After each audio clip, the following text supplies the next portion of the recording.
Have you ever been doing a rehousing, maintenance, or feeding, only to have something go wrong and then to panic because you didn't have the right item to do the job? Well, stick around because in this video, we're going to go over my top 5 tools that every tarantula keeper needs, plus a few honorable mentions.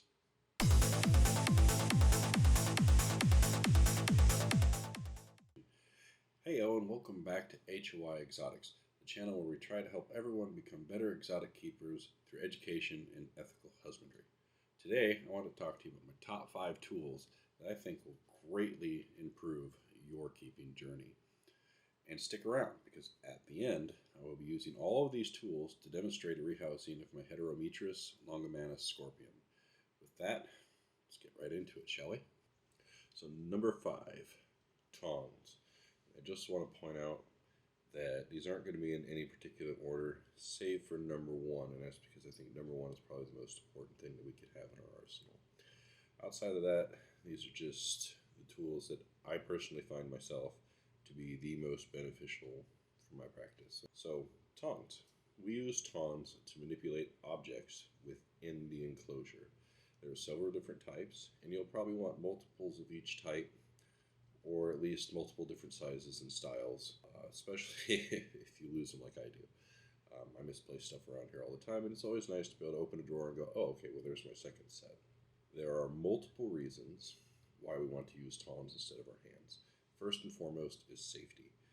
You don't want to be sticking your hands inside of an animal's enclosure, whether it be your tarantulas or scorpions, anything that can give you a bite, especially tarantulas and scorpions, and more specifically hot scorpions and old world tarantulas. They have far more potent venom than most new world tarantulas, and in terms of scorpions, they can be, even in some cases, life-threatening.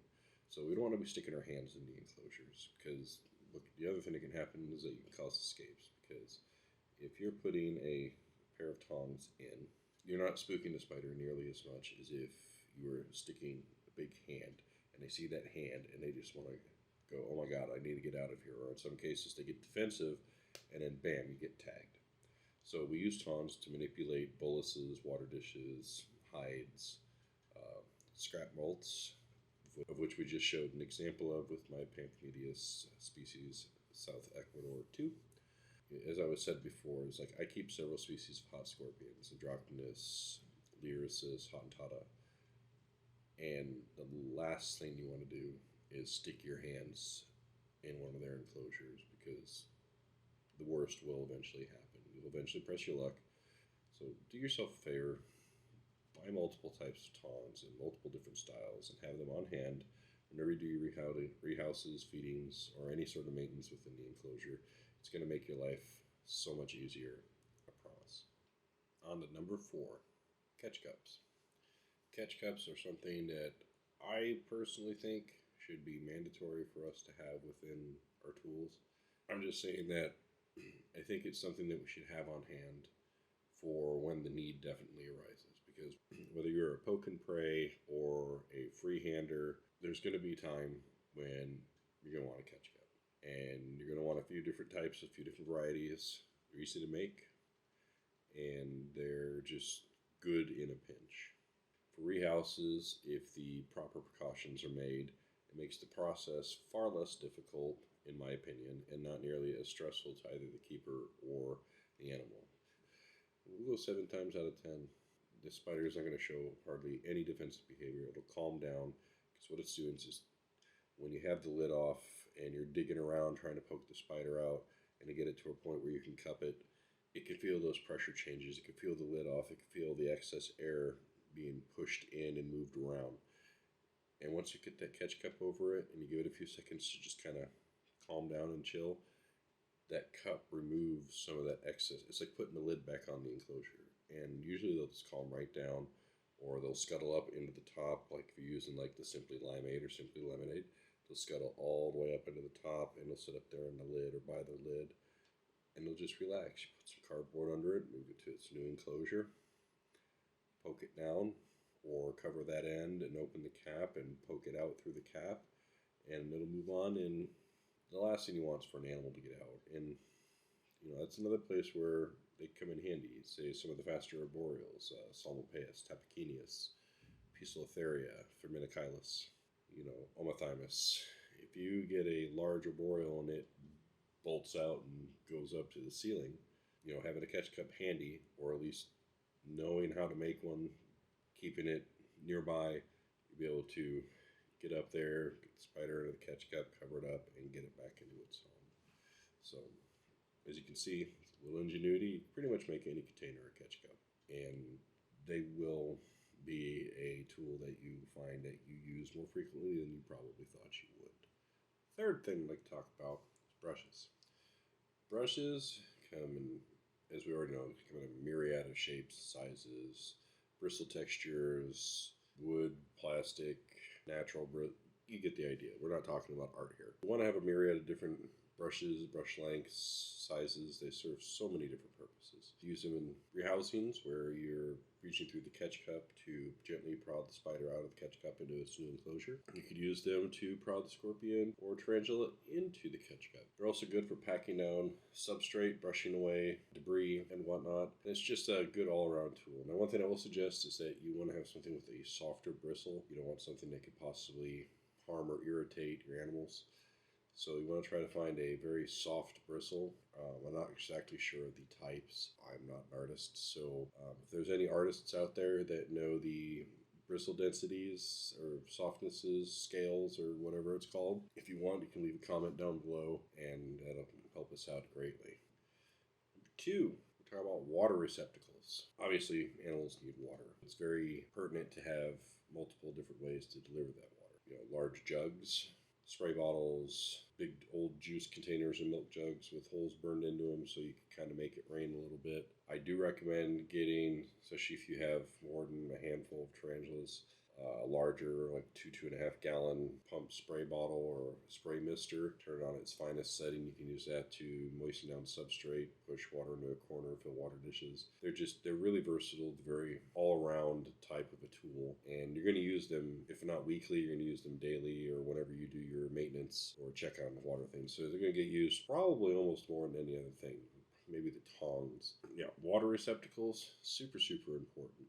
And that brings us to our honorable mentions. First honorable mention we're going to call a secondary barrier, a larger tub that we can use to do our rehousings, maintenance, feedings in, so that there's a secondary containment should a spider bolt or a scorpion get out, so that it doesn't take off and end up losing your house. To me, they're very important. I didn't put them in the top 5 because they're kind of, not everyone's going to use them. It's not going to be everyone's cup of tea. People are going to want to do things differently, like maybe they do their rehousings or whatnot in bathtubs. I just think that it's something that you can pretty much do it with any decent sized tub or receptacle that you can just work into. The next honorable mention, gloves. Nitrile gloves. They protect your hands against urticating hairs. They allow you to not get your hands dirty or cross-contaminate different enclosures. They're not something that I would deem mandatory, but for safety's sake and whatnot, it did deserve a spot here in the honorable mention. As I'm sure you've noticed in a couple videos, flashlights or lighting in stuff like the trusty headband that you've seen me wear a lot. If you keep scorpions, it's a good idea to have an ultraviolet light, UV light. Just make sure you wear the protective goggles with it. I'm horrible and need to get a pair, so that should go on the list with this. But those are really good to be able to know where your scorpion's at, especially if it's dark, or God forbid one gets out, you can shine that. And since scorpions are kind of iridescent in that regard, I don't think iridescent is the right word, but they react to the UV light and they basically glow. Now, you don't want to use them for a long period of time on your scorpions, because just like it is UV light and just like us, too much leads to sunburns, bad things. It can irritate them, stress them out. They don't like it at all. So it's just one of those, you shine it, oh, there's my scorpion, it's right there. Don't turn it into a permanent or hourly, daily, or I need to check my scorpion every 10 minutes type thing, because you're just going to stress them out and possibly even injure them, especially if they just recently molted. But yeah, flashlights, I mean, it's not to say you need to be able to see your spiders, you need to be able to see your scorpions. They all like the dark, so they don't respond well to light. So turning on the lights in your room, it's just easier to kind of shine in and just take a glance as you move through. So yeah, flashlight. Last honorable mention, I'm going to talk about microscopes. Now, well, if you ever want to sex your own molds, and especially on smaller slings or juveniles, when they come to an age where it's easy enough to be able to differentiate male and female, a microscope can come in handy. It can be anything from the old school to the newer style digitals. They're not that expensive. Yeah, it's just a useful tool for being able to see what your naked eyes, or in my case, my really bad eyes, would otherwise miss. And that leads us to good old number one. We'll die on this hill that, to me, this is probably the most important thing out of everything we've talked about. Yes, you got the Tongs, which allows us to manipulate things while keeping our hands out of harm's way. We have catch cups for also keeping our hands and the rest of our body out of harm's way and helps calm the spider down as we move from point A to point B. We have the brushes to be able to gently poke and prod and move our animals or adjust the substrate or whatever the case may be. We have water receptacles, which provides them something that all animals need. So this is going to sound a little unorthodox. My number one tool that every keeper should have is a label maker. I will die on this hill. A label maker. I cannot stress to you the importance of having your enclosures properly labeled with the species name, preferably scientific name. If you only know the common name, I guess that's fine, but also make sure you try to put the scientific name on there, because fire leg tarantula, people are like, oh, it's a fire leg. Okay, well, which fire leg? What do you mean, which fire leg? Well, there's Mexican fire leg, Colombian fire leg, or flame leg.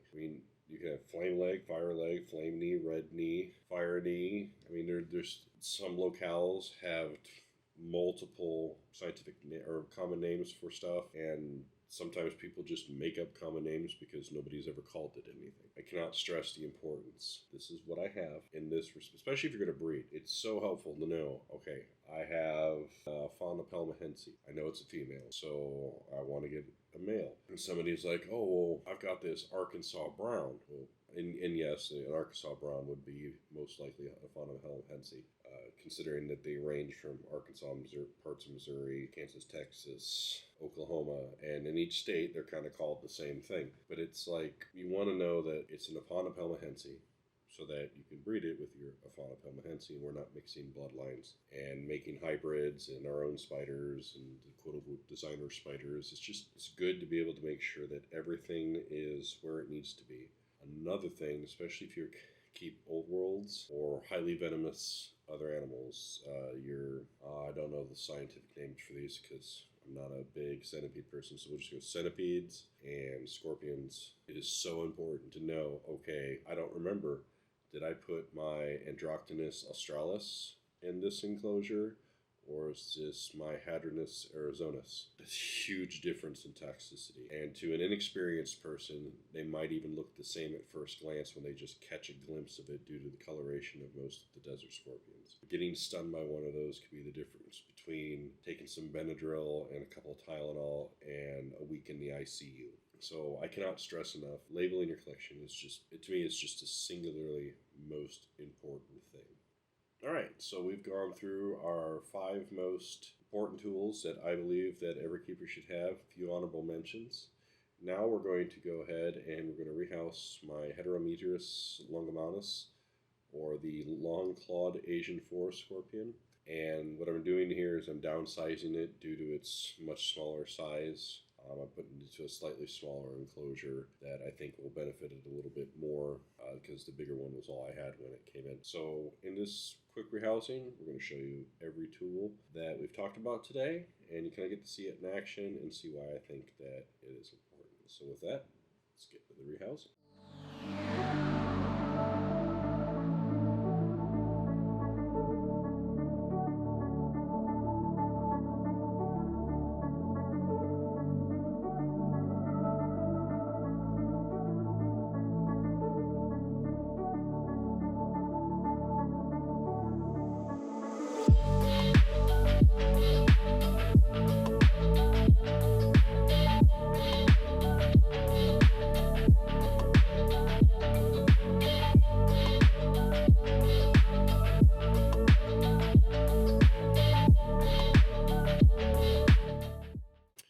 Alright guys, well, as you can see, that was exciting, and here we are, end of the video. So just to go over our top 5 one more time, it's tongs, catch cups, brushes, water receptacles, and the label maker. We had a few honorable mentions in there too. What I want to hear from you guys is what kind of tools do you think, personally for you, all other keepers should have? Do they differ from my choices? If so, go ahead and leave them down in the comments below. Let's get a discussion going. Let's see what other people are using. Maybe you're sitting on something that somebody else didn't think about, and it could be a life-changing situation for them. So I hope you guys have a wonderful week, and we get some shorts to you out during the week, and new video following weekend. Like and subscribe right here, and we'll leave a video right here. And peace out.